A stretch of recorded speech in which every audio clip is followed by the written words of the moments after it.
Nasir syntax group নির্বাচন পথে পথে।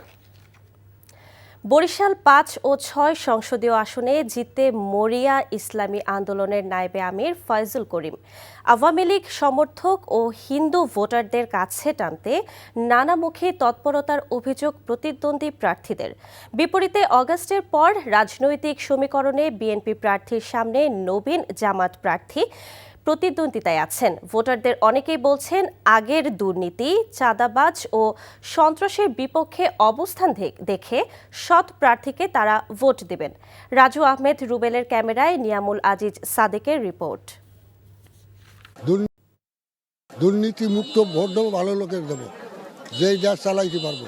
সবাই সুষ্ঠুভাবে পরিচালনা করুক, সবাই চায় যেন কোনো গন্ডগোল সমস্যা না হয়। আওয়ামী লীগের শাসনামলের দীর্ঘ ফ্যাসিবাদী আচরণে নিশ্চুপ থাকা ইসলামী আন্দোলনের ছন্দপতন ঘটে ২০২৩ সালে। আওয়ামী লীগের হাতে বরিশাল সিটি কর্পোরেশন নির্বাচনে হামলার শিকার হন দলের শীর্ষ নেতা সৈয়দ ফয়জুল করিম।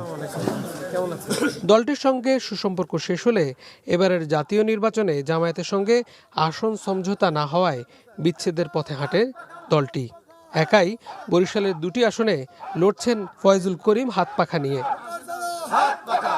শ্যামপুর সহ বাকেরগঞ্জের বিভিন্ন স্থানে উঠান বৈঠকে সনাতন ধর্মের কয়েকজনকে নিয়ে প্রচারণা করলেন। বললেন, নির্বাচনের আগে লীগের কারো বিরুদ্ধে মামলা চান না। যাদের মাধ্যমে নির্দোষ মানুষগুলি হয়রানি শিকার হয়েছে, ঘর ছাড়ছে, এরকম যারা মিথ্যা মামলা দিয়ে হয়রানি করেছে তাদেরকে কোনো অবস্থাতেই এদেশের মানুষ ভোট দেবে বলে সচেতন নাগরিক যাদের মেধা আছে, জ্ঞান আছে, তারা ভোট দিবে বলে আমি মনে করি না। যে আমরা পুরনো বন্দোবস্তকে পরিবর্তন করে কোরআন ও সুন্নাহর আইন দিয়ে দেশ চালাবার চেষ্টা করবো ইনশাআল্লাহ, যদি আমরা আল্লাহ পাক আমাদের ক্ষমতা দেন। আমরা দুর্নীতি মুক্ত দেশ গড়ার জন্য হাত পাখা প্রতীকে ভোট দিই।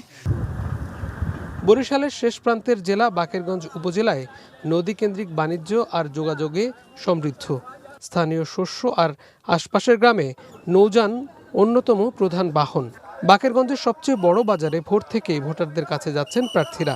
আমরা তারেক রহমানের প্ল্যান বাস্তবায়নের জন্য এই জনগণের কাছে ধানে শীষে ভোট চাই এবং আগামী দিনে হিন্দু, মুসলিম, বৌদ্ধ, খ্রিস্টান, পাহাড়ি, বাঙালি, অবাঙালি সবাইকে নিয়ে বাংলাদেশি জাতীয়বাদের ভিত্তিতে একটি কল্যাণ রাষ্ট্র প্রতিষ্ঠা করব, এটাই আমাদের আশা।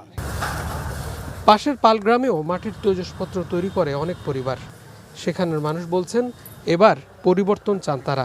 রাস্তাঘাট আমাদের এলাকার কিছুই হয় নাই, তো এবার একটা নতুন দল দেখবো, নতুন কাজ দেখবো। বাকনগঞ্জের মানুষ চায় যে সন্ত্রাস মুক্ত এবং ফ্যাসিবাদ যেন সরকার না আসতে পারে, বাকনগঞ্জের মানুষ সেইটাই চায় এখন।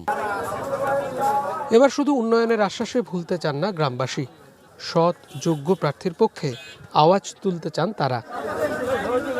এখানে যে মানুষগুলো দীর্ঘদিন থেকে অবহেলিত এবং জর্জরিত নানা ধরনের অত্যাচারে সে মানুষগুলো মুক্তি চান, তারা বলছেন এবার ত্রয়োদশ জাতীয় সংসদ নির্বাচনে তাদের প্রার্থী হবে সুদ, ঘুষ, দুর্নীতির বিরুদ্ধে। তাদের পক্ষ হয়ে কথা বলবে আগামীর সংসদে। Niamul Aziz Sadek, NTV News, Bakerganj, Barishal.